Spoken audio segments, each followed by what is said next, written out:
Starting off this countdown, we had the HMS Sea Serpent. In August of 1848, the crew on the HMS Daedalus was sailing in the South Atlantic when they spotted this terrifying creature. According to the ship's captain and several members of the crew, they claimed that the monster was 60 feet in length, with 4 feet of his head raising out of the water. This massive sea beast lurked around the ship for 20 minutes before taking off. To this day, we don't know what it is that they saw. They described it as being a long snake with a dragon's head. Pretty weird and creepy, right? Well, they aren't the only ones who witnessed this too. It was spotted a second time by the American brig Daphne, and in fact, crew on board even shot at it. Scientists claim that maybe they just saw a whale. But come on, a bunch of experienced sailors would know the difference between a whale and something that's not a whale. And at number 9 today, we have the Mary Celeste. And if you guys are liking this video so far, make sure to give it a big thumbs up. To this day, the mysterious case of the Mary Celeste is considered one of the creepiest cases in nautical history. Basically, in 1872, the Mary Celeste was found abandoned in the middle of choppy waters. The crew was nowhere to be found. All the cargo on board remained untouched. Now, the lifeboats were missing, which makes people believe that the crew tried to get off the ship and flee. But why would they just abandon their ship like that? Well, we got a number of theories. 1. A sea monster got them. 2. A pirate takeover occurred. 3. They were abducted by aliens. Or 4. They consumed bad food and they all went mad. I know, it seems wild. To make matters weirder though, the crew and lifeboats were never found. No one knows what happened aboard that ship. In our 8th spot, we have the Baltic Sea anomaly. In 2011, a group of divers went out looking for treasure in the Baltic Sea, and they came across something weird. It was a 70-meter long weird object laying 300 feet below sea level. This thing has since been named the Baltic Sea Anomaly, and no one knows what the heck it is. It's just this massive steel-looking structure shaped like a disc with some weird patterns on it. Gets weirder when the divers claim their equipment randomly stopped working when they got closer to the object. There was a massive electrical interference there. So what is this thing? Honestly, we don't know. But some people think it's a glacial deposit left from thawing glaciers. Or it's part of a UFO spacecraft, from one extreme to another.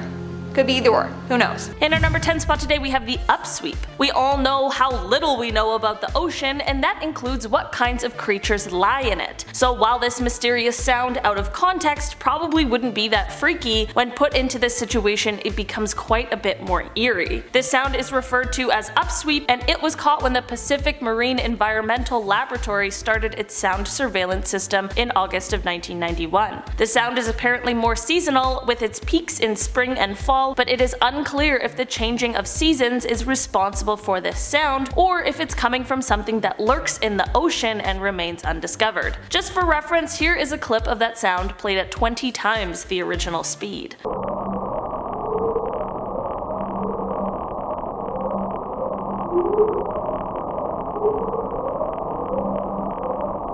It is possible that this sound could be coming from underwater volcanic activity, but considering the fact that this has yet to be proven, I am here to ask the question, what if it's not? In our number 9 spot today, we have Bermeja. Bermeja was an island that could be found on many maps spanning from the 16th to the 20th century, but in a 1997 survey, the island could not be located. In an extensive 2009 study, it was concluded that the island that was once labeled as Bermeja just didn't exist, which left a whole host of questions. The island was supposed to be located just off of the north coast of the Yucatan Peninsula, which is particularly important because if it did exist, its location would be integral to determining the boundaries for exploitation rights of oil in the Gulf of Mexico. So of course, when this island that's been included on many maps seemingly just doesn't exist anymore, people really began to speculate what could have happened. There are a few major theories with this one. The first is that the original observation location of the island was incorrect, and then no one ever went to double check that this island existed. The next being that possible shifts in the geography of the ocean floor,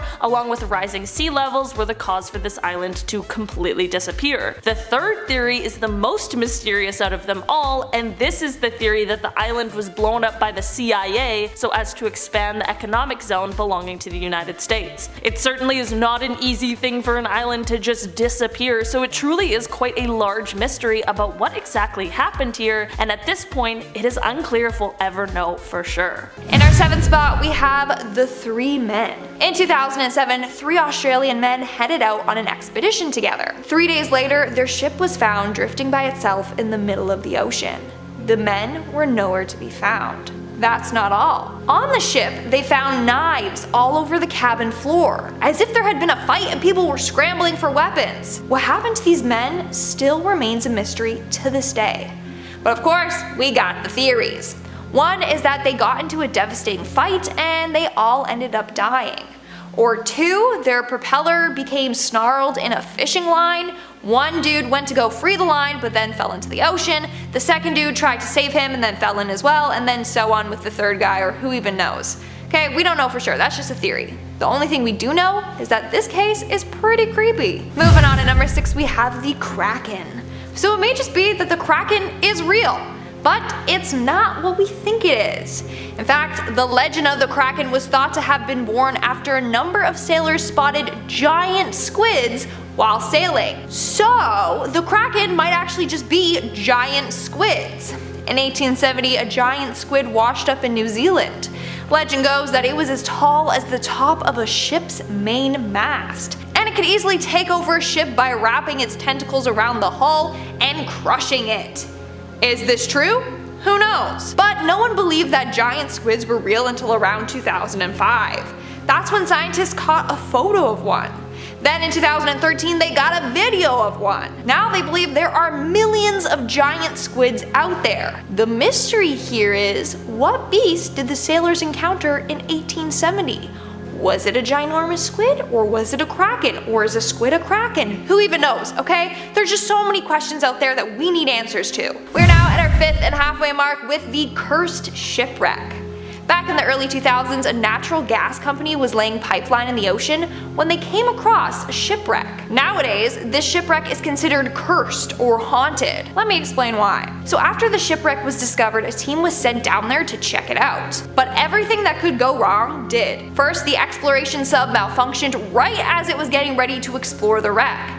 Then the Navy sent a research sub down there and it literally self-destructed upon entering the water. Then over the course of a couple of years, other attempts have been made to explore the ship, but those have gone wrong as well. None have been successful. So now it's believed that this ship is cursed and doesn't want anyone entering it. In our 4th spot, we have the disappearing submarines. In 1968, 4 different submarines all mysteriously went missing. As a result, people believe that this can no way just be a coincidence.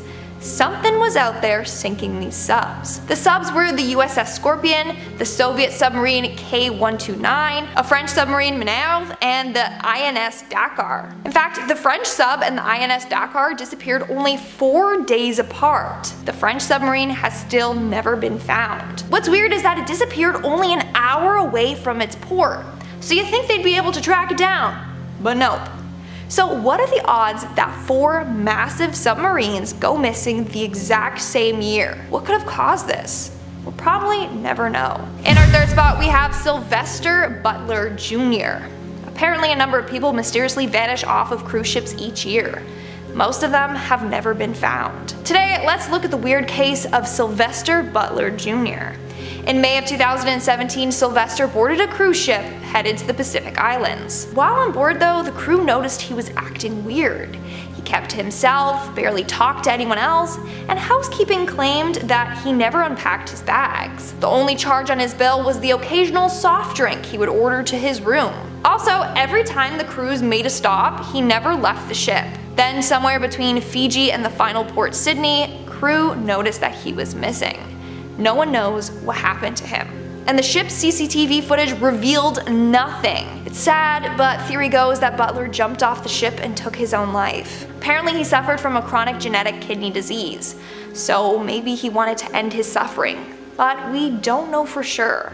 On top of that, I believe that his body was never found. Coming in our second spot today, we have the Stronsay Beast. The Stronsay Beast is the name given to a massive carcass that washed ashore on Stronsay Island on September of 1808. At first, people thought it was just the body of a shark, but this creature had paws instead of fins. So then people were hella confused. Not only that, but it was 55 feet long. But part of its tail was missing, so clearly this thing was even bigger than that. This beast was described as follows, and I quote, "Its flesh was described as being like coarse, ill-colored beef, entirely covered with fat and tallow, and without the least resemblance or affinity to fish. The skin, which was gray-colored and had an elastic texture, was said to be about 2 inches thick in parts." End quote. Not only that, but its bristles glowed in the dark when wet, and the contents in its stomach were red. So what is this beast? The Natural History Society of Edinburgh believes that it is a sea serpent of some sorts. Maybe the Loch Ness Monster or its long-lost brother, who knows. And in our number 1 spot today, we have the Orang Medan. So this next mystery is pretty freaking creepy, I'm not gonna lie. It's gonna keep you up at night. So in 1947, 2 American ships received a distress call from the ship the Orang Medan. The SOS call was from a crew member that stated everyone on board the ship had died. Then all of a sudden, his SOS ended with his last message being, "I die." When the ships arrived, they found the ship completely unharmed. The entire crew, including a dog on board, had died.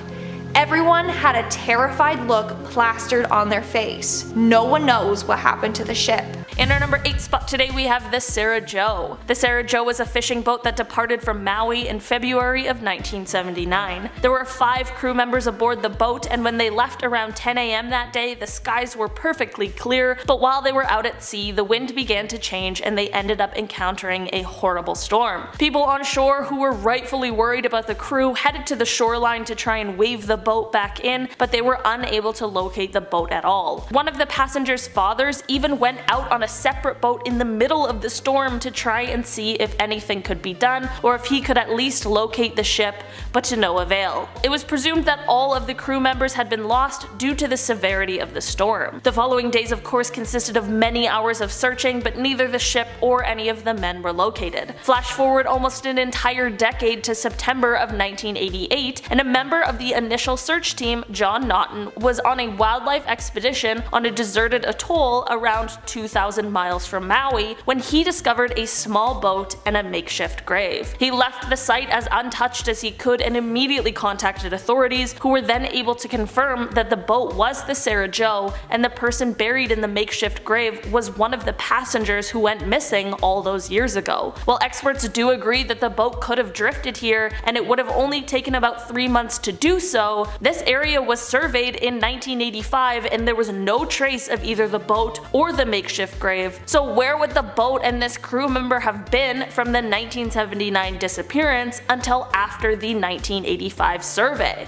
These are the types of questions that still remain unanswered to this day. There are of course theories, but none that cover all the mysteries this story holds. In our number 7 spot today, we have the Yonaguni Monument. Just off of the coast of Yonaguni in Japan, there is a diving location that has a high population of hammerhead sharks, making it a large and popular attraction. In 1986, a diver in the area noticed some formation on the seabed that resembled a structure of some sort. This led to a team of scientists going on a dive to gather more information, and this is when the Yonaguni Monument was officially discovered. The monument is made of sandstone and mudstones, but here's the mysterious thing. Scientists can't agree on its origins. There are some who believe that this is a natural formation, but there are some who swear that it is man-made. The stairs are over 165 feet long and 65 feet wide, which obviously means that they are strikingly huge. There are pretty reasonable arguments for both sides, and considering the fact that this thing is at least 10,000 years old, I guess it's fair that we may not have all the answers, but it certainly is strange that we can't quite figure it out. At the end of the day, I really don't want to meet whatever thing would need stairs this large. In our number 6 spot today we have the Milky Sea phenomenon. This phenomenon is certainly much more beautiful than the name would suggest, and while we kind of know what causes it, there are still many unanswered questions that surround it. The first recorded sighting of this phenomenon occurred in 1846 when Raphael Semmes, who was the captain of the CSS Alabama, spotted it and was horrified by what he was seeing. He wrote, "From the deep blue water into a patch of water so light it startled me. The whole face of nature seemed changed, and with a little stretch of the imagination, the Alabama might have been conceived to be a phantom ship lighted up by the sickly and unearthly glare of a phantom sea." This phenomenon is so bright that it can be seen from the satellites orbiting Earth, and while it looks amazing in pictures, I can only imagine how frightening it would be to see in person when little is known about why it happens. It is believed that the glow is caused by bioluminescent bacteria that grows in all oceans in our world, but in order to produce a glow like we've seen, this bacteria has to be multiplied by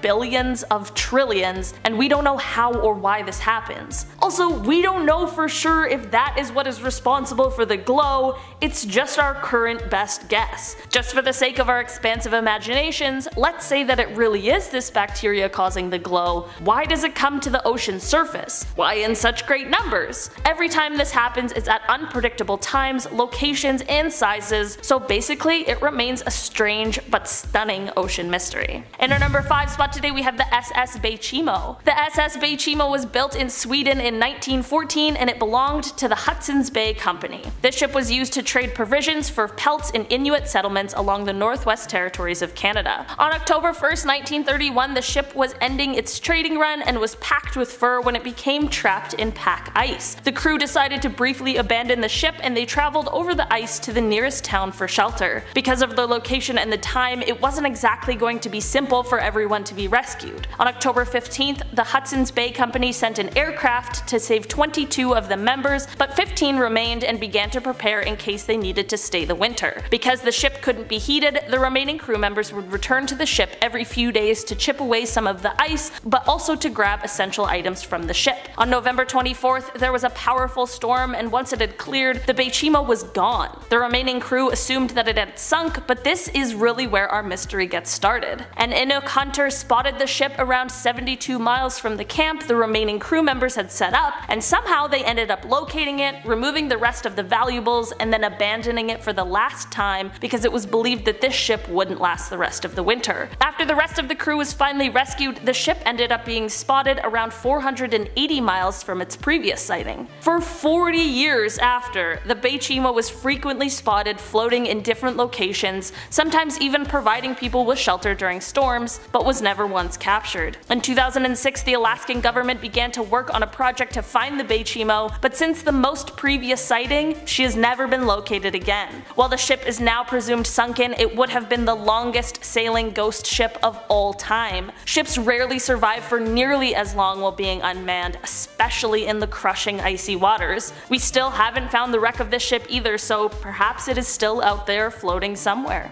In our number 4 spot today we have the Devil's Sea. The Devil's Sea is like the Bermuda Triangle of the Pacific as it lies in a region just south of Tokyo. This area is often thought as some sort of a paranormal area because of the consistent horrible happenings that occur in it. This area is one of the 12 vile vortices in the world, with the Bermuda Triangle being the most famous one. Above the Devil's Sea, planes are known to seemingly just drop out of the sky like something is reaching up and grabbing them. Methane deposits cause large explosions in the area, and during World War II, this area was the site of over 20 missing submarines. There have also been numerous ships, some twice the size of the Titanic, who have gone missing without a trace after sailing through the Devil's Sea. This is all to say that while we don't really know what lurks in this area, it's probably safest to just stay the heck away from it. In our number 3 spot today we have the Cassie Nicole. The Cassie Nicole was a boat that set sail from Richmond Hill, Georgia on April 10th, 1990 with 4 people on board. During the second day aboard, one of the passengers realized that the boat was suddenly taking on water, and at this same time the pumps and radio were not working, which left them with little to no options. The crew decided it was time to board a life raft and abandon ship. After a day of floating on this life raft, one of the passengers named Nathan saw the ship's hatch cover floating by them and thought that it might be able to support him better. Once he hopped onto the cover, he ended up losing sight of the other 3 crew members. Later in the day, he saw a freighter go by multiple times, and he was hoping that it had picked up the 3 crew members he had lost contact with. After 3 days of floating at sea, Nathan was finally rescued, but he received the news that the other crew members hadn't been found. Months went by with no sign of the others until a few months later when Nathan's sister, as well as the owner of the boat, began receiving strange phone calls from someone who was speaking in Spanish. The person on the other line said their name as well as the names of the missing people, and in the final phone call the stranger said, in English, "I'm bringing them home," but there has still never been a sign of them. The family of the disappeared men believe that they may be alive somewhere but are being held in a foreign country, but why?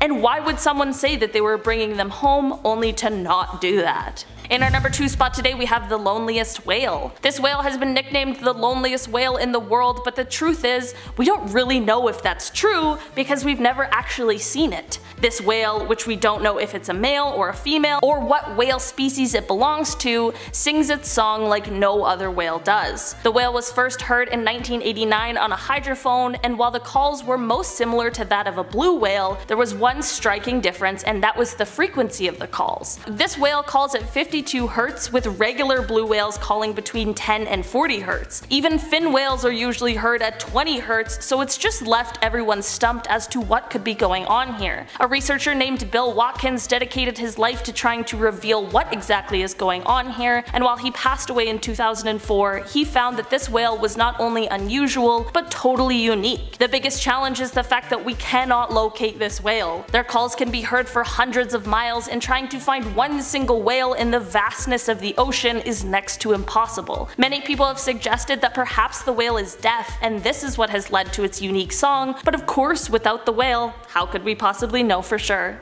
In our number 1 spot today we have the French sailors. Yves Emmanuel Payne and Laurent Hernas were French sailors who were hired to sail a boat to its new owners. Their trip would see them departing from Annapolis, Maryland and heading to Guadalupe, but when they never arrived at their destination, searches quickly began. Unlike many of the other stories similar to this one, there were actually sightings of this ship, most of them occurring along the intercoastal waterway, which was far off from the course the ship was intended to take. Along with these sightings came the frightening news that the witnesses claimed to see a third man on the boat, which made people begin to believe that it had been hijacked, which wouldn't have been all that surprising considering the state-of-the-art vessel they were on. Despite these sightings, the boat was never found, and neither were the men. To add even more strange occurrences to this story, however, around 2 months after the disappearance, a police officer in South Carolina pulled over a speeding car. After a sort of strange encounter with those in the vehicle, it was later discovered that 2 of the 3 men in the car were the missing Yves Emmanuel and Laurent, but at this point they of course had already been released. What exactly happened here has never been fully discovered, despite this all happening in 1991. Were the sailors kidnapped? Were they part of an elaborate plan to steal the ship, despite their loved ones saying that they would never do such a thing? It all remains a mystery. Starting off this list, in our number 10 spot we have the Combe Sea Star. These guys may appear to be like sweet little Peach from Finding Nemo, but they most definitely are way more terrifying and dangerous. Also sometimes referred to as the sand sifting star, these guys are a sea star that is the most widespread in their genus, which is found throughout the Indo-Pacific region. These guys are bottom dwellers, which usually means if you're coming into contact with one, it's likely accidental, so it's super important to be on the lookout for them. These guys have spines on them, which can obviously cause injury to the skin, and their venom is in a gelatinous form around the spiny areas. The venom they possess is a powerful neurotoxin called tetrodotoxin, and since it's the most well-known of all of the marine toxins, it will definitely be one we talk about again today. This neurotoxin is a sodium channel blocker, which means that it prevents the nervous system from carrying messages, which then translates to your muscles being prevented from contracting in response to nervous stimulation. If a lethal dose of this toxin has been ingested, symptoms will likely be present within 17 minutes, and they include things like gastrointestinal symptoms, sweating, headache, tremor, paralysis, and eventual death. This is all to say, although these guys might look relatively harmless, those spikes are scarier than any of us might have thought. In our number 9 spot today we have pufferfish. These are a fish that isn't necessarily a major threat to you if you're casually swimming on by, but because they're considered a culinary delicacy, their toxicity gets gets a little bit more dicey if you aren't quite sure what you're doing. If prepared incorrectly, the ingestion of pufferfish can be lethal because they contain the same powerful neurotoxin, tetrodotoxin, and some certain puffers also contain saxitoxin, which is another powerful neurotoxin. This one is also a sodium channel blocker, and it acts on voltage-gated sodium channels of neurons, which then prevents normal cellular function, which then leads to paralysis. When a lethal dose of pufferfish has been ingested, first the tongue and lips will become numb, which will then be followed by dizziness and vomiting, with the whole body slowly going numb. Eventually the toxin will paralyze the diaphragm, which will stop the person who has ingested it from breathing. If someone lives longer than 24 hours after ingestion, it is likely that they will survive, although coma might last still for several days. While the exact source of where pufferfish get their toxin has been long debated, at the moment the most widely accepted answer is that it is coming from a bacteria that exists in their intestinal tract. In our number 8 spot today, we have the yellow boxfish. These guys are a species of boxfish that can be found in the reefs throughout the Pacific Ocean and the Indian Ocean, as well as the southeastern Atlantic Ocean, and to be honest, they aren't necessarily the most poisonous fish on this list, but its method of poisoning can be a cause for concern. When threatened or even just stressed out, these guys release their poison, tetrodotoxin, which we all know about, but the release is less than strategic. There's essentially no aim and they just shoot it out, swim away, and hope for the best. This is kind of hilarious in theory, but unfortunately this causes a lot of accidental poisonings to both human and other fish alike. In our number 7 spot today, we have water hemlock. Water hemlock is a genus of 4 species of highly poisonous plants that like to grow in wet meadows, on the banks of streams, or really any wet and marshy area. Sometimes referred to as cowbane or poison parsnip, the members of this genus contain a toxin that is called sicutoxin. This causes central nervous system stimulatory effects like seizures. The toxin is present in all parts of this plant, however it is most concentrated in the roots of it. The ingestion of this plant can be fatal in humans, and there are actually reports in medical literature that document severe poisonings and death from water hemlock as far back as 1670. Although less common, poisoning can still occur through skin contact, so this plant is surely one that is best to stay away from entirely. In our number 6 spot today, we have the flower urchin. These guys are a widespread and commonly encountered species of sea urchin from the Indo-West Pacific. They like to make their homes in coral reef and seagrass beds or rocky and sandy environments. The toxins within the flower urchin are called contractin A, which is found to interfere with the transmission of signals at nerve endings and also causes red blood cells to clump, and the other is a protein toxin called petotoxin, which can cause muscle relaxation, sedation, and anesthetic coma, and at high doses can cause convulsions and death. These urchins don't have spines or spikes to deliver their venom, and instead it is done through what is called globiferous pedicellari. These guys possess really powerful sensors, and when disturbed they snap shut and inject venom. The amount of venom is said to be directly related to their size, so if you happen to encounter one, I hope it's a small one? I don't know. I just hope we can all steer clear of them entirely. In our number 5 spot today, we have the button polyp. Also known as green sea mats, these guys are a zoanthid that can usually be found in the shallow reef zones of tropical regions spanning all the way from the Caribbean to southeastern Brazil, but these corals are also often recommended to new marine aquarium owners, but this isn't necessarily great because the health risks associated with owning one can often be underestimated. The most common form of poisoning from these guys is by eating contaminated seafood, but it can also come from direct contact with the skin, eyes, or by inhaling aerosols or steam vapor associated with them. These guys contain palytoxin, which is considered to be one of the most poisonous non-protein substances known, and it is extremely dangerous because it can affect every cell type in the body. Symptoms can range from flu-like symptoms to extreme severe ones, and unfortunately there's no known antidote for it, just general medical treatment and supportive care. In our number 4 spot today, we have the xanthid crab. These are a family of crabs, sometimes known as gorilla crabs, mud crabs, or pebble crabs, but whatever you call them, they're highly poisonous and contain toxins that cannot be destroyed by cooking. The toxins they possess are similar to the tetrodotoxin and the saxitoxin that are seen in the pufferfish, and it is thought that they are also produced by a bacteria living in symbiosis with the crab. Many members of this crab family are brightly colored, as it is said to be a warning to potential predators of the poison that lurks inside of them. The good news is that they are poisonous rather than venomous, so it can't sting or bite, but eating them can lead to death. In our number 3 spot today, we have the stonefish. These guys are one of the most venomous known fish, and although they are primarily marine, some species are known to live in rivers. Most of these guys can be found in coral reefs near the tropical Pacific and Indian Oceans. The name of these fish comes from their camouflage color, which allows them to blend in with their surroundings, but unfortunately, because they're so good at disguising themselves, swimmers may not notice or see them and then inadvertently step on them, which can cause a whole slew of issues. When a stonefish is disturbed, it will inject an amount of venom proportional to the amount of pressure it's feeling, and this venom is coming from the glands at the base of their needle-like dorsal fin. The sting of a stonefish is said to be extremely painful, and if left untreated, it certainly can be fatal. The poison within the venom that a stonefish possesses is a proteinaceous toxin called verrucotoxin. The symptoms of this poison include respiratory weakness, damage to the cardiovascular system, convulsions, and paralysis. Although there are many studies that have been done on this toxin, much about how it works and the exact mechanisms of it are not yet fully understood, which just places this already terrifying creature in a cloud of mystery. In our number 2 spot today, we have stingrays. Stingrays are most common in coastal, tropical, and subtropical marine waters throughout the world, and they are a group of sea rays, which are a kind of fish that are actually related to sharks.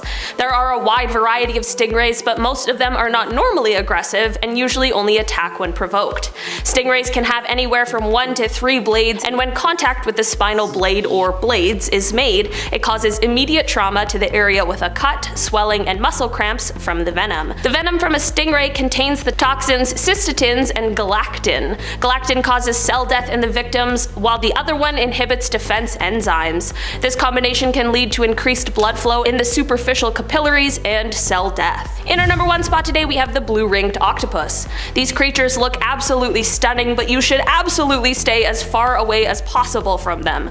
Found in the waters of Australia and Japan, the blue-ringed octopus is just as dangerous as it is unbelievable. These guys can be identified by their yellowish skin that is spotted with rings of gorgeous blue and black that change colors dramatically when the animal feels threatened. Despite their relatively small size, these guys are one of the most venomous marine animals in the world. If provoked, they may bite you. The bite is said to be pretty painless, with many people not even realizing they've been bit until the respiratory depression and paralysis sets in. That's right, these are another creature that has venom locked and loaded with tetrodotoxin, but the blue-ringed octopus would put some of the other creatures on this list to shame. These guys are carrying enough venom to kill 26 adult humans within minutes. One thing I failed to mention about tetrodotoxin before is that, as of right now, there's no known antidote, so it's really a game of luck if you encounter one of these creatures.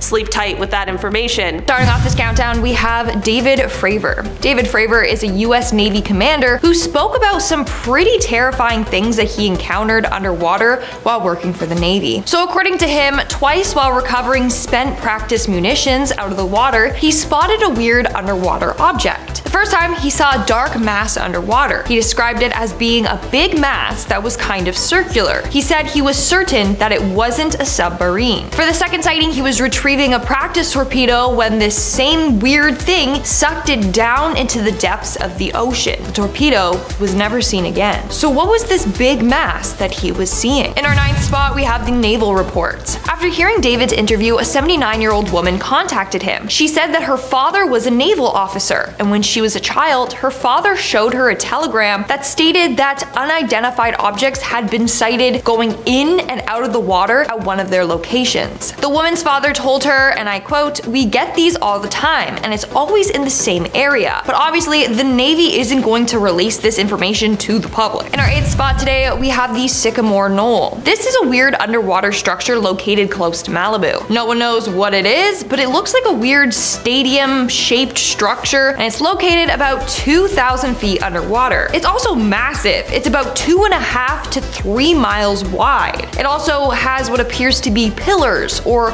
columns supporting it up, and under there it looks like an entrance. One theory is that it's an underwater alien base. Crazy, I know. But a number of UFO sightings have been reported for years in that area. Some even claim to see UFOs landing in the waters in that exact area, and this was before the underwater structure was even discovered. Freaky, isn't it? What do you think it is though? Let me know in the comments below. In our 7th spot today, we have the unidentified object. Now, in case you were unaware, there's this whole theory that aliens live in underwater bases, and that's why a number of UFO sightings are by lakes, or people have seen these saucers rise up or into the lakes. Well, in 1970, biologist Ivan Sanderson published a book titled The Invisible Residence. In this book, he talked all about UFOs or USOs, unidentified submerged objects, aka UFOs that have been spotted going into the water or rising up out of it. According to this book, on April 19th, 1957, a crew member on board a Japanese fishing boat witnessed something very strange. He saw 2 metallic silvery objects descend from the sky and dive right down into the sea. He described them as being 10 meters long with no wings or anything. When the craft hit the water, it caused great waves and rocked their boat tremendously. So maybe the whole UFO, USO theory is true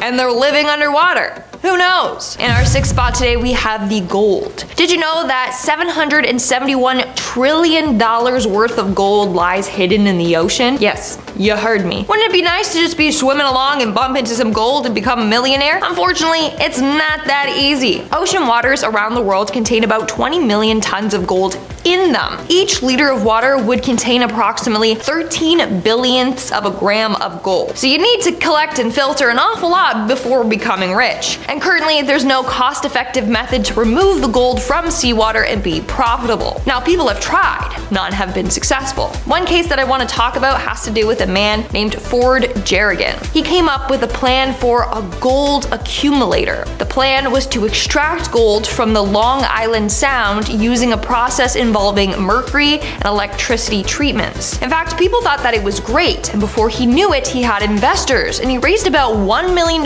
for this project. But in the end, he scammed them all and fled with the money. We are now at our 5th and halfway mark with the giant sea monster. Now, if you watched my video on Google Earth, then you already have seen me talk about this. If you haven't, then, well, Google Earth basically caught a giant sea beast on their satellite camera. It was spotted off the coast of Antarctica's Deception Island. And no one, even scientists, don't know what it is. It could just be a whale, but it's still unconfirmed. Theories range from it being an underwater UFO to a kraken or another sea beast that we have yet to discover. To be honest, to me, it looks like a massive squid, but what do you think it is? Let me know in the comments below. In our 4th spot, we have the UFO video. More UFOs. Now, this was a leaked video showing what appears to be a UFO diving into the ocean. The video was filmed in 2019 off the coast of San Diego. Eventually, people were demanding answers, so the Pentagon eventually came forward saying that the video was authentic and that they don't know what the object is in the video. In the video, the object flies across the screen before stopping and slowly lowering itself into the water. Apparently, this was recorded by official Navy personnel. What do you think that could be? The Pentagon has no explanation for it yet. In our 3rd spot today, we have the plastic. The amount of plastic currently in our oceans is disgusting. Currently, 5.25 trillion macro and micro pieces of plastic are in our ocean. There's 46,000 pieces in every square mile of the ocean. Every day, around 8 million pieces of plastic make their way into our oceans. And guess what?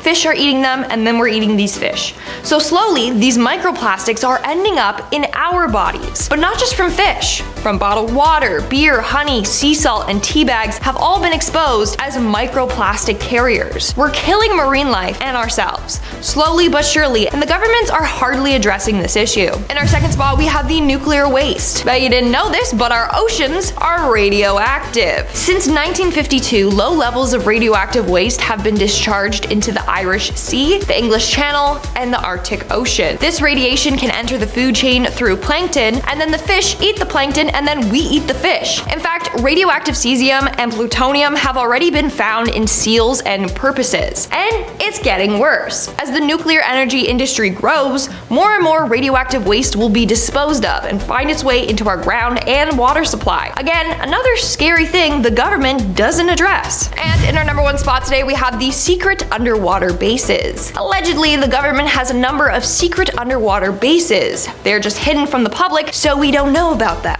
We do know of one base though, and that's the Naval Testing Facility in Lake Bayview, Idaho. The lake that it's located in is 1,200 feet deep, and it is pretty remote, so it's deep and secluded enough to run these tests. If they have one there, who's to say they don't have more?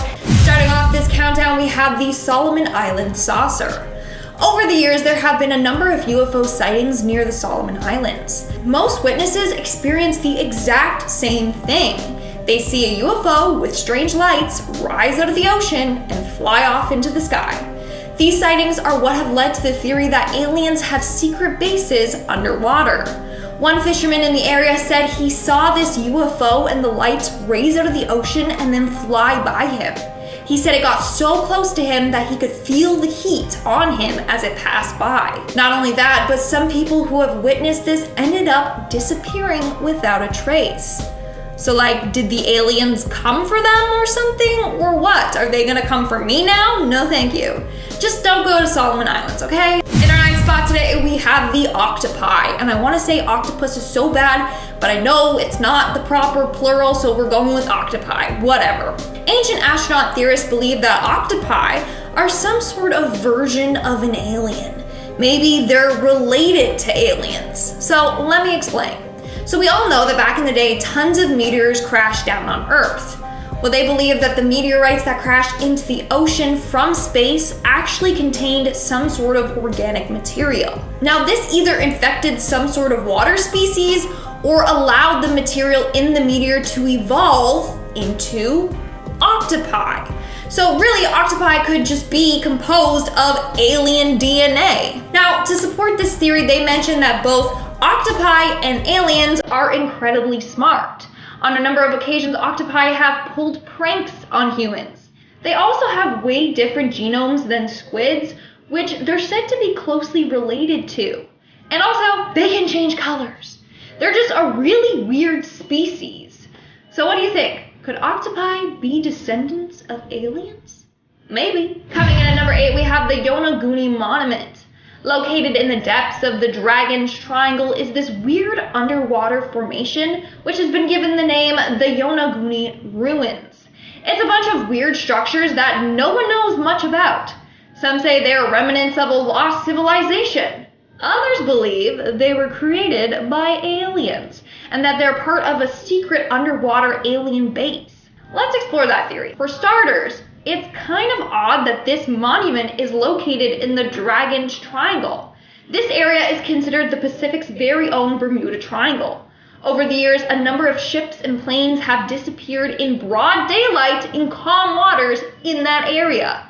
Maybe this underwater monument has something to do with these disappearances. For example, in 1952, the Japanese government sent 31 individuals to go investigate this area. They all disappeared from that area without a trace, and their bodies and the ship were never found. Theory goes that this monument is being used by aliens in some way. Maybe it's interfering with our navigational equipment and causing these plane crashes and ship disappearances. Who knows? Coming in at number 7, we have Ivan Sanderson. In 1970, biologist Ivan Sanderson published a book titled The Invisible Residence. In this book, he talked all about UFOs or USOs, unidentified submerged objects, aka UFOs that have been spotted going into the water or rising up out of it. According to his book, on April 19, 1957, a crew member on board a Japanese fishing boat witnessed something very strange. He saw 2 metallic silvery objects descend from the sky and dive right down into the sea. He described them as being 10 meters long with no wings or anything. When the craft hit the water, it caused great waves and rocked their boat. This could be more proof that aliens have secret bases in the ocean. Coming in at number 6, we have the leaked UFO video. A recent leaked video from 2019 shows a UFO diving into the ocean off the coast of San Diego. And guess what? The Pentagon confirmed this video to be authentic. So basically, in this video, you can see a dark spherical object flying over the ocean. It was picked up by an infrared camera at night. The object flies back and forth across the screen before stopping and slowly lowering itself into the water. Apparently, this video was recorded by official Navy personnel. Take a look at it and see for yourself. took off, booking it.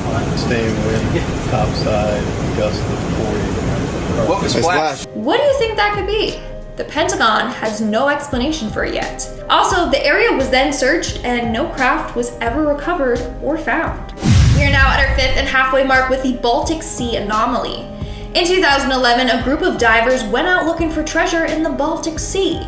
That's when they came across something weird. It was a 70-meter long weird object laying 300 feet below sea level.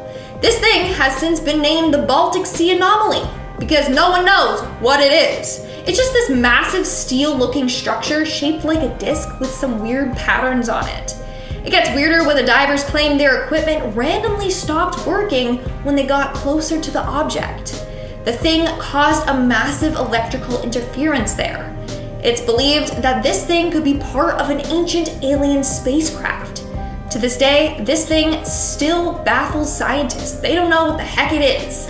In our 4th spot today, we have the underwater crop circles. Underwater crop circles don't really need an explanation. They're crop circles found underwater. They're actually quite beautiful. It's just a bunch of almost perfect circles with a design found at the bottom of the sea. Scientists have said that they are made naturally by pufferfish while on a journey to find a mate. Blah, blah, blah, okay? It's kind of weird how perfect and detailed and intricate these circles are.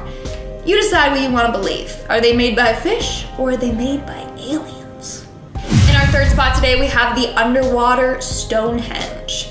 Turns out that there's a version of Stonehenge located right at the bottom of Lake Michigan. There are a bunch of random rock formations that scientists have been struggling to explain, but it's believed that they are thousands of years old. What makes it even weirder is that on one of these stones, they discovered a carving of a mastodon, a relative of an elephant that went extinct over 10,000 years ago.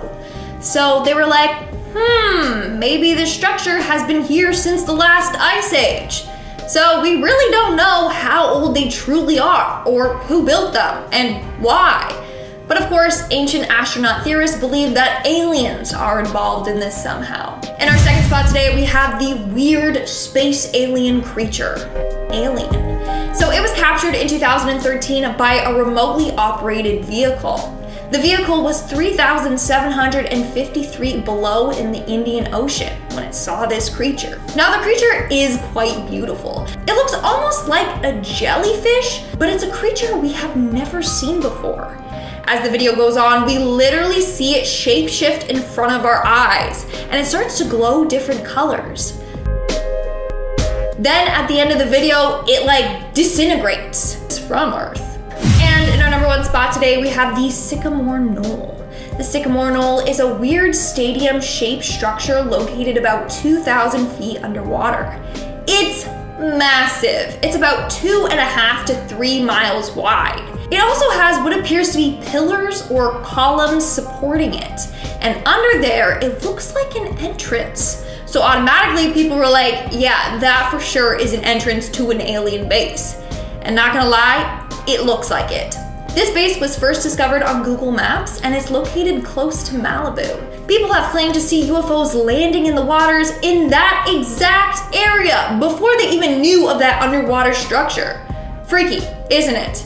To this day, scientists don't know for sure what this thing even is. Kicking off the list at number 10, living fossils. Also referred to as crinoids, but living fossils sounds way better, definitely. These little guys went extinct 273 million years ago, or at least so we thought. We found these dudes this past year, and they're these non-skeletal corals. They're cousins to starfish and sea urchins, but I gotta admit, they don't look nearly as cool. Starfish are the coolest, they're OGs. Discovered on the Pacific Ocean floor, this type of coral will attach itself to the stem of Japanese sea lily, and then they just become one over time. Any type of ocean life that undergoes symbiosis, that creeps me right out. I don't like barnacles. I have a fear of the ocean, and I'm super glad that we're doing this list. So let's move on as I get goosebumps. Ugh, I hate this. Thalassophobia, I think, is like a fear of deep water. I have that. I also have a fear of shallow water. I can't swim. Number 9, Chuck Lagoon. This lagoon was Japan's main base during the war, but come 1944, the United States launched an attack, what some deem is Japan's Pearl Harbor, where 60 ships were sunk and around 250 planes went down. So for 70 years, there's been a massive graveyard sitting in the Pacific, and it wasn't until recently where we got a good look at these haunting artifacts. A photographer by the name of Super Jolly went down and did the dirty work for us. He called this shoot one of the scariest dives he's ever done in his entire life. They described the atmosphere filled with human skulls, gas masks, and bullets as haunting. Yeah, you don't say. Nobody was expecting these artifacts to be that well preserved after all this time. That's the terrifying thing here. Photos are even still intact. You can see people's family members just sitting at the bottom. How sad is that? It's a haunting reminder of naval warfare, and also humans mostly suck. Number 8, MV Derbyshire. This ship was twice the size of the Titanic, but James Cameron didn't make a movie about it, so let me fill you in with less of a budget. MV Derbyshire was the biggest British registered merchant ship of all time to go down. That's an odd brag, but hear me out. She was assembled in 1976 but lost in 1980 en route from Canada to Japan. A Mayday distress call was never issued, and it was following proper ocean routes with weather routing companies, so they were doing all the right things. What happened? September 15th, 1980, a search began for the missing ship and crew, but 6 days later, the search was called off. Nothing was found. The ship was declared lost. The sister ship of the Derbyshire ended up sinking as well later on in 1986 due to deck cracking, so the families urged officials to search again for answers. Come 1994, the Derbyshire was found. Number 7, Garbage Island. There's a lot of treasure in the sea, but there's also lots of garbage because humans suck. Sorry. I mean, look at the top of the Pacific for the example, not even below it, but right on the surface, we have something called the Great Pacific Garbage Patch. It's located safely in the North Pacific subtropical gyre. There's basically 4 of these large systems, which are just massive swirling ocean currents moving warm and cool water about. They're whirlpools of garbage now. No wonder aliens don't want to come. They're like, no, this looks like let's just go to that planet. A plastic bag, for example, was found at the bottom of the Marianas Trench. We now have the deepest piece of trash. Kinda hard for Ariel to sing under the sea when she's got a plastic bag wrapped around her head. This great patch is larger than you think. It's more than twice the size of Texas. It's grown up to 60,000 square miles. Please recycle. Number 6, Yonaguni Monument. This structure was discovered in the 80s near Yonaguni Island in Japan, and the claim is that this is an ancient city, or it was long ago. It's 160 feet long and 65 feet wide, and we're pretty torn over this one. Some think it's man-made, with the lines being so straight that it looks like paths were literally carved out. And I mean, to be fair, that looks like a little staircase. If this was on land, I'd be climbing all over it. I'd think it was made on purpose, some ancient jungle gym. But the fact that it's so deep underwater makes us think that it was a natural formation, obviously. No one's going down there like pickaxing, holding their breath. The footage of it is pretty incredible. If I were to come across this, there's no way I would believe that it's all natural. What do you guys think? Number 5, holes. If you have trypophobia, you may want to look away for this next one. I have it, but I have a job to do, so I'll suffer. Off the coast of Big Sur, California, a survey revealed about 15,000 holes, and they're all roughly the same size. They all measure up to about 11 meters wide and 1 meter deep. The team at Monterey Bay Aquarium Research Institute found 15,000 of these, and then they found 5,000 more that are even bigger. The little guys are micro depressions and the big ones are called pockmarks. Initially, scientists thought methane under the sea floor was coming out to say hello, and then they left a crater. Rovers went down there, tests were done, no methane. In fact, there hasn't even been any activity for 50,000 years. These craters are doing a pretty good job though when it comes to the ecosystem. Now there's deep sea creatures just living in them without paying rent. How rude. They even found a whale skull just laying in one. Imagine being a crab and coming home to that. Number 4, USS Nevada. Deemed the unsinkable ship, and for good reason, the USS Nevada was lost in 1948, and it wasn't until a year ago where she was seen again. Unsinkable ship that sunk. What's going on here? Well, during the 1941 surprise attack on Pearl Harbor, the USS Nevada was the only battleship to get away in one piece. But barely, they barely got away. It took years of repairs, but she finally returned to battle in 1944 to support the Normandy invasion. A year later, it assisted the invasions of Okinawa and Iwo Jima, and then 2 atomic bomb tests were performed, and then post-World War II, she was finally deemed too ancient for service. So the Navy used the USS Nevada as target practice, and it took 5 whole days and lots of power to finally sink it. A torpedo was the final strike. And after it sank, the Navy wasn't really sure where exactly it would end up. It was more than 15,000 feet below the surface, so it could have gone literally anywhere. Hence why we can't find anything else on this list. You get it. Cut to last year, May 2020, a joint expedition by Ocean Infinity and Search Inc., led by Dr. James Delgado, found her. Just 65 nautical miles southwest of Pearl Harbor. Took a little while, but we gotcha. Number 3. Amelia Earhart. Yeah, you heard me, Amelia Earhart. The first woman to fly across the Atlantic, was well on her way to setting even more groundbreaking records, but her plane tragically disappeared somewhere over the Pacific in 1937. It's since been a great mystery where the final resting place of Amelia Earhart is, but we may have actually found her remains back in 1940 on the Pacific island of Nikumaroro. The initial examination of these remains were reported to be that of a man. That was the general idea in 1941, but come 2018, however, we now have a different idea. Science got better, our ideas got smarter. Researcher Richard Johns took another look at these lost remains, and since those days we've learned more about Amelia Earhart. Photos have surfaced since, so now he's comparing the bone measurements to her body type, and they're actually pretty sure that that's our missing aviator, and that we had her the whole time and we just didn't know. Number 2. The Dragon's Triangle. The Dragon's Triangle is located in the Pacific, obviously, as are most of these, and it's like the evil sister of the Bermuda Triangle, and just like that triangle, this one also takes the blame for disappearing ships and planes, and apparently UFOs are flying about. Of course. It's referred to as the Devil's Sea. These names are so scary sounding. Like, I don't know, change the names and maybe it won't be spooky anymore. Just an idea. There have been UFO sightings, magnetic anomalies, planes and ships vanish. In 1945, for example, a Mitsubishi A6M0 went missing and the pilot's distress call said the sky is opening up. Then they disappeared. 1955, a Japanese ship named the Shinyo Maru lost radio contact, and it didn't take long for the New York Times to coin the term the Devil's Sea. All these spooky triangles are ocean currents to blame, or is there something truly paranormal about the Devil's Triangle? Let us know in the comments down below. See Illuminati confirmed. And finally, number 1, crop circles. We'll finish this list off with a cute one, I guess. Although I'm arguing this is still pretty terrifying. Crop circles on the ocean floor. Aliens confirmed. They were first spotted back in 1995 off the southern coast of Japan, and for 16 years these things were blowing the minds of divers. Nobody knew where they were coming from. They would just be there one week and then gone the next. Tiny aliens or tiny pufferfish. That's right. In 2011, one of these dudes got caught in 4K, and it's one of the weirdest but most cute things I've ever seen. These male pufferfish, they try and lure in the ladies by making art. Yeah, some birds dance like crazy with their weird mouth-looking wing things. Some fish make art. I don't know. Deal with it. Animals are... The thing that baffles me, concerns me if anything, is that the pufferfish uses a shell, like he uses a tool to carve out his emotions. Check this out.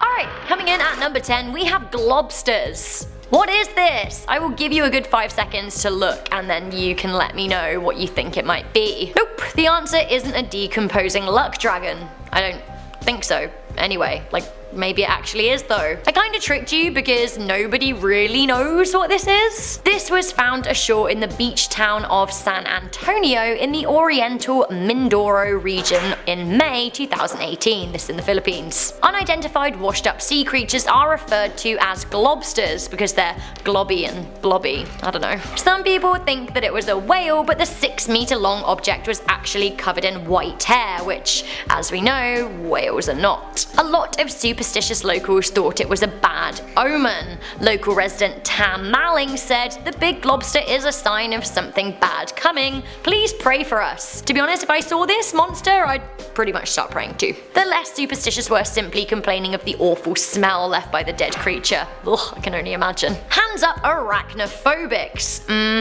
I see you, I feel you. Maybe you might want to close your eyes at number 9 because we have sea spiders. Nope, nope, nope, nope, nope, nope, nope, nope, nope, nope, nope, nope. And a second helping of no. It seems that spiders aren't just a land thing. I thought the spiders of the sea were crabs, but I was wrong. This particular menace that has been accidentally dragged up from the ocean is the Southern Ocean giant sea spider, not to scale.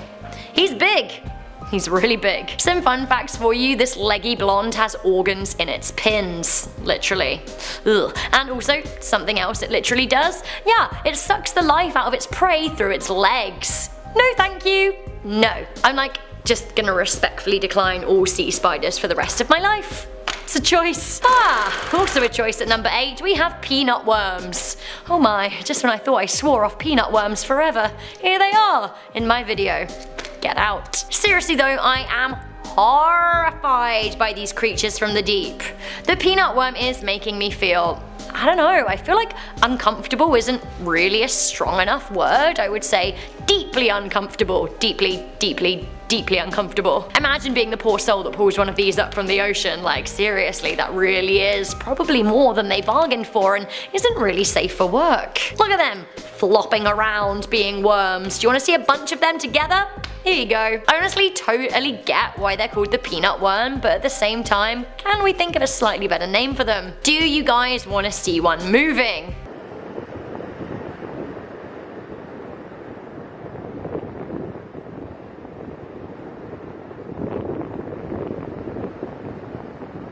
Right, not so bad, right? Okay, I'm absolutely not here for this. Coming into number 7, we have the pelican eel. No, thank you, no. Like, does he or does he not look like a demon alien from the planet Gulp?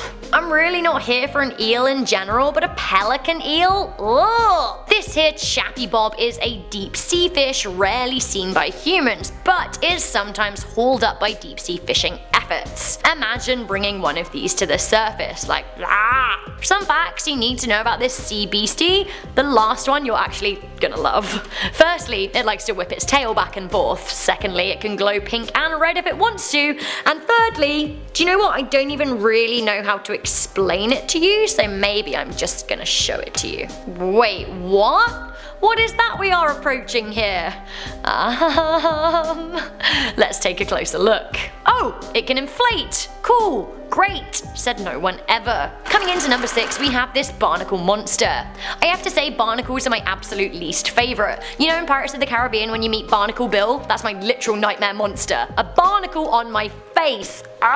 So in the spirit of how much barnacles turn my stomach, I want to show you this utterly bizarre monster that washed up on a beach in New Zealand. News networks were dubbing this creature a monster, and it is easy to see why. So this is a boatload of gooseneck barnacles, and they're attached to something. They're long-necked barnacles, and they certainly look weird. Do you want to see them up close?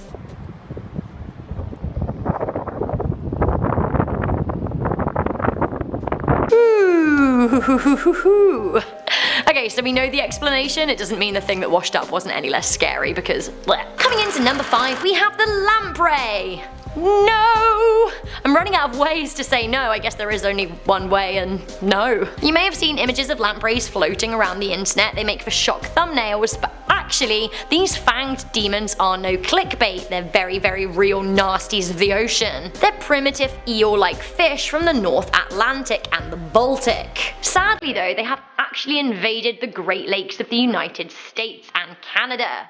They're a pest. Anyway, do you want to see inside the mouth of this devil on Earth or ocean?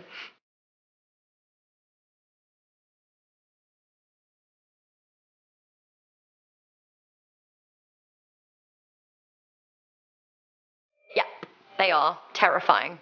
Just as terrifying as the thumbnails, right? How do they eat? Well, they are parasitic and they bore into flesh of their prey, sucking their blood dry. Brilliant! Ho-ho! Coming into number 4, we have the anglerfish. Nope. Do you want to see a lovely picture to brighten up your day?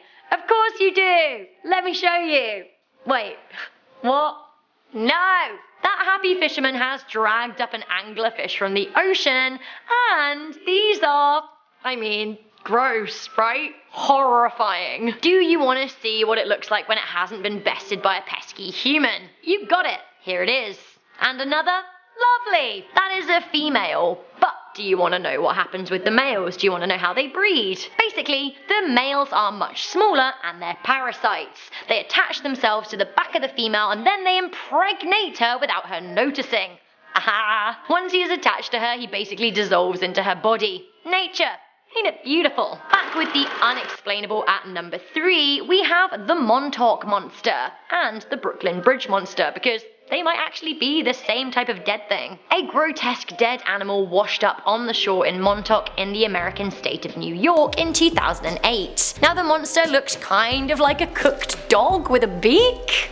It had cryptozoologists going absolutely absolutely wild. Now, a similar unexplained creature washed ashore on the Manhattan-facing side of Brooklyn in 2012. The pictures are kind of awful, so maybe close your eyes for a second. That's really sad. I feel really sad. Another unexplained washed-up monster at number 2. What could this be? It's definitely more fishy than our number 3. Like literally, what is this? This terrifying fish was dragged up from the ocean by a Russian fisherman in 2017. It became a social media sensation. Roman Fedorstov has become Instagram's most famous fisherman. What an accolade. He has over 510,000 followers, which is crazy. Although none of them can tell you what this creature is. It's terrifying, that's all I can say. Also terrifying are all of the other creatures that he has packed and snapped and uploaded to the gram. None such as terrifying as the blobfish though at number 1.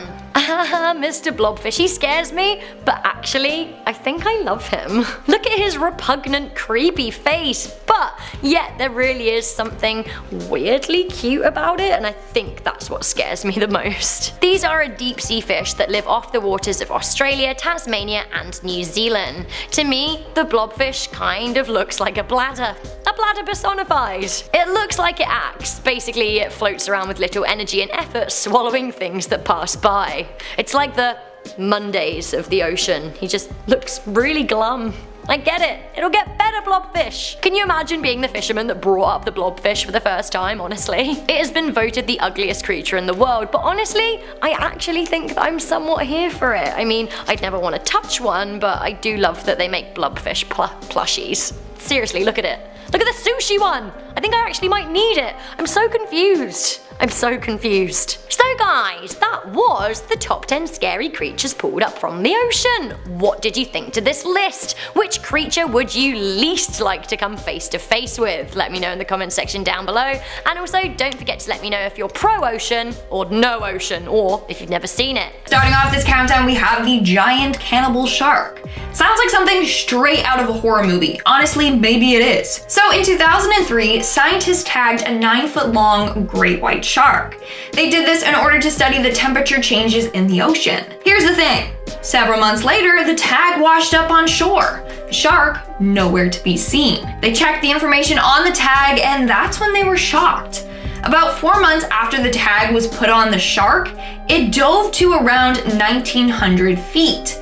They believe that's because the shark was attacked and eaten by something. But what creature in the ocean is going around eating a 9-foot-long great white shark? They still don't know. It could be a massive sea creature that we haven't found yet. Or they think it might be an even bigger shark, making it a massive cannibal shark. If you're not afraid of the ocean yet, then this for sure has done it for you. Coming in at number 9, we have the lost city of Atlantis. There's a city that lies sunken underwater just off the coast of the Japanese island Yonaguni, making it Japan's very own Atlantis. Many people believe that the city is around 5,000 years old. There are complete pyramids, ruins of a castle, structures etched with faces, and rock sculptures that look like animals all underwater. It's theorized that a terrible earthquake caused the city to be engulfed by water. But to this day, we don't know the true origins of this mysterious underwater city. Conspiracy theorists believe that the CIA destroyed this island in order to expand America's economic zone. Unless we travel back in time, there's no way to find out more about the city and what happened to it. Coming in at number 8, we have Carol A. Deering,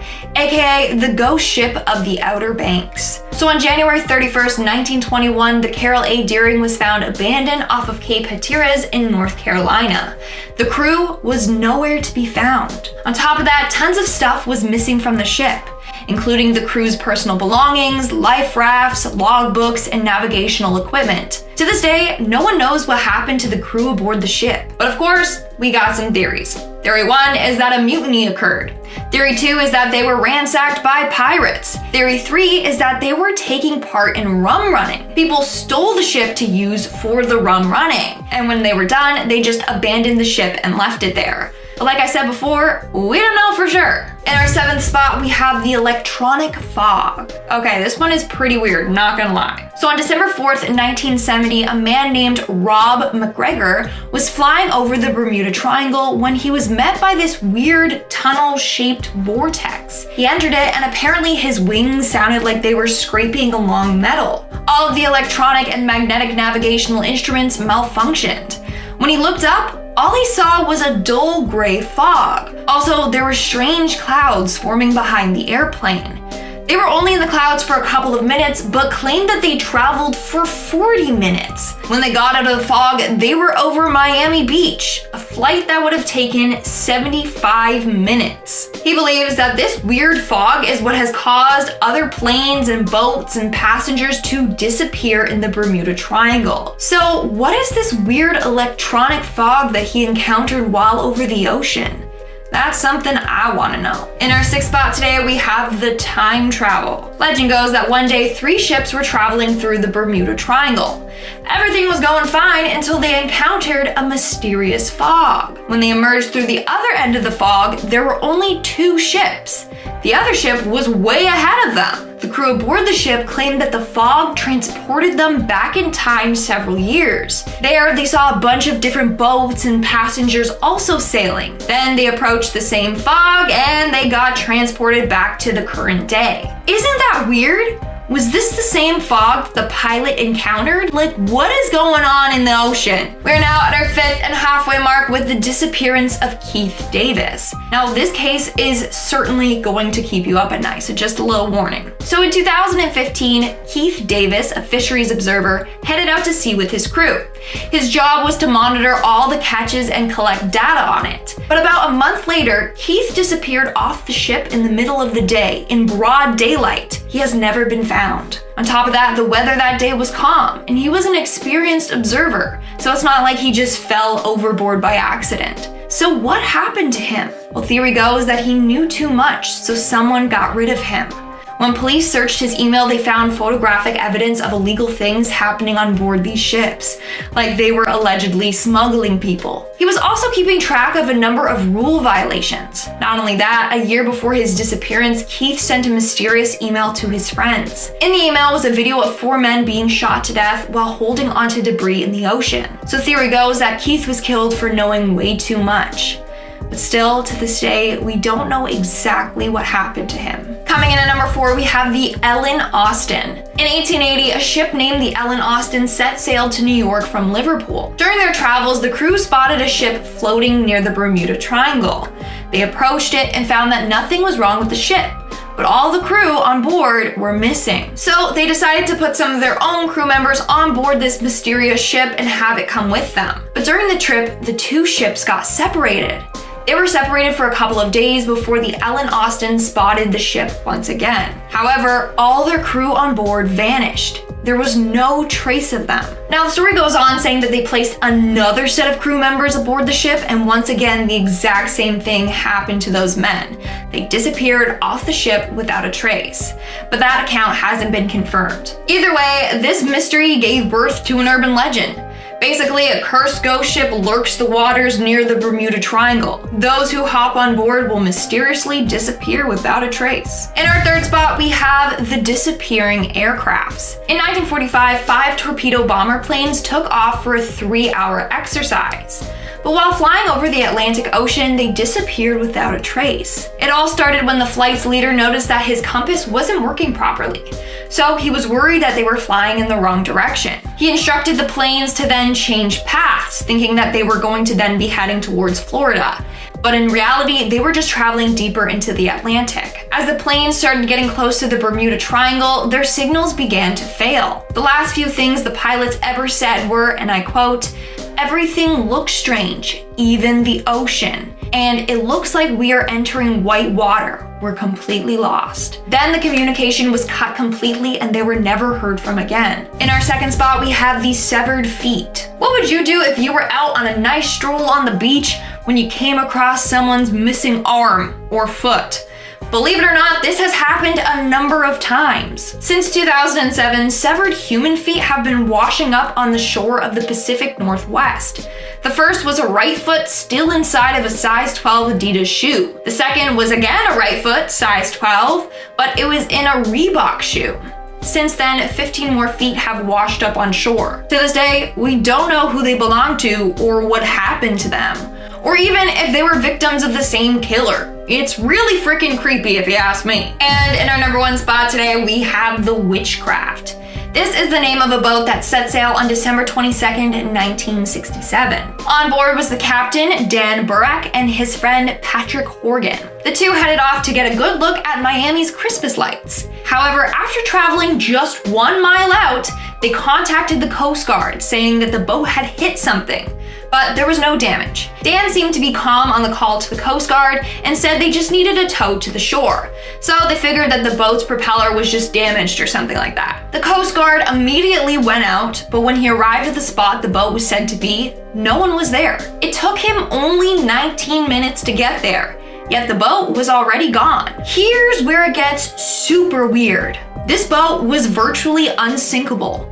Not only did they have life jackets and lifeboats on board, but the boat had a special flotation device installed in it. This made it basically unsinkable. So even if the boat started filling with water, part of it would still be sticking out of the water, so the Coast Guard would be able to see it. And also, they had flare guns on board with them, so if something serious started to happen, they could have set those off. They didn't. The boat and the 2 friends on board just disappeared without a trace, and to this day have never been found. Starting off this countdown, we have the Violent Whirlpool. Located in Scotland, the Corrigrium Maelstrom is a permanent, powerful vortex. In fact, this is said to be the 3rd strongest in the world, and depending on the weather conditions, this thing can get pretty deadly. In fact, there are countless tales of ships being sucked into the whirlpool's vortex. The lucky ones will just get spun out of control, but they'll survive. Not only that, but this whirlpool can produce standing waves as high as 15 feet high. So you don't want to be anywhere near it when that happens. In our 9th spot, we have the Underwater Memorial. The Sunken Crosses of Malpeque is an underwater graveyard located in Spain. This spot commemorates a group of 16th century missionaries that were killed by pirates before being thrown into the sea. The site features 40 stone crosses at the bottom of the sea off of the coast of La Palma in the Canary Islands. The site was created in 2000. Locals created 1 cross for each person that was killed, and then they purposely had them sunk in their honor. So it is literally an underwater graveyard, which is cool, but it's also creepy at the same time. It is now forever a site to remember the horrors that happened to these people. Moving on to number 8, we have Jason Voorhees. Imagine you're swimming along in a lake minding your own business when all of a sudden you see Jason from Friday the 13th chained to the bottom of the lake. I don't know about you, but I would become like Michael Phelps and just speed swim my way out of that ocean. Here's the thing, there is a Jason at the bottom of a lake. Turns out that someone put a creepy statue of Jason Voorhees at the bottom of a lake in Arizona. The chains around him add a creepy touch as well. Turns out the statue was placed in Lake Pleasant in 2018 by a diver named Zachary Nagy. According to him, it took weeks upon weeks to make. When asked why he did it, he said that it is common for divers to place objects underwater, kind of to act like a marker. Apparently there's a poker table, fake skeletons, even a Christmas tree down there as well. But this one is definitely the creepiest. It must have given some of the divers quite a fright when they first swam into it. Now, Lake Pleasant Regional Park supervisors as well as local officials instructed Zachary to remove the statue. He didn't end up doing so though. But the creepiest part? When they went down there to remove it themselves, it was nowhere to be seen. Moving on to number 7, we have the underwater Stonehenge. England's Stonehenge is a pretty mysterious site. There's a lot we don't know about it, like how was it built? What was its purpose? So on and so on. Well, it turns out that there is a Stonehenge located underwater. It can be found at the bottom of Lake Michigan. There are a bunch of random rock formations that scientists have been struggling to explain, but it's believed that they are thousands of years old. What makes it even weirder is that on one of these stones, they discovered a carving of a mastodon, a relative of an elephant that went extinct like over 10,000 years ago. So they're like, maybe this structure has been here since the last ice age. We really don't know how old they truly are, who built them, and why. In our 6th spot, we have the massive shark statue.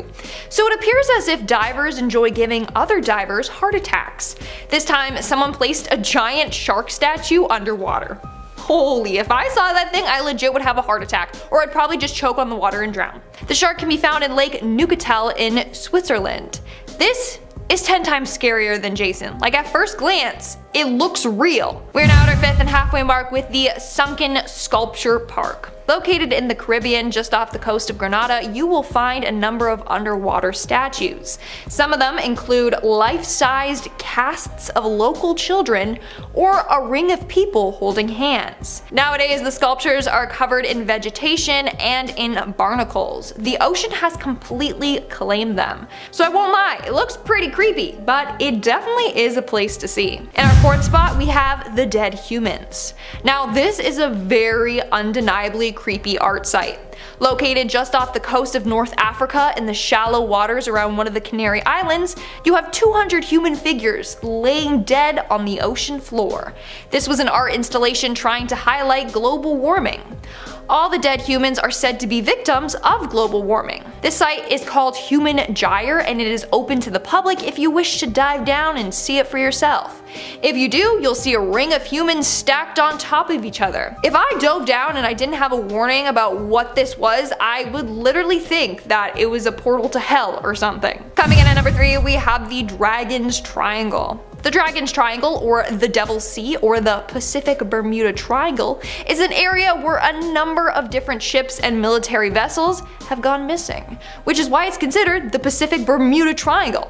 Fun, not so fun fact, it is considered one of the most dangerous marine locations around the world. In 1950, a team of researchers exploring the area set out, and they never returned home. Their bodies were never found. And over the years, a number of US and Japanese ships have gone missing in that area. One time, 9 American ships went missing in that area on a day with perfect weather. To this day, they haven't been found, and we literally don't know what happened to them. Moving on to number 2, we have the Mariana Trench. The Mariana Trench is located in the western part of the Pacific Ocean, and it is the deepest part of the ocean. It is about 2,550 kilometers long and 69 kilometers wide. The exact depth, though, is unknown because we haven't been able to get to the bottom of it, which makes it pretty creepy. Scientists say that there could be sea creatures down there that we have never even heard of, but we won't be able to find out because we can't get down there.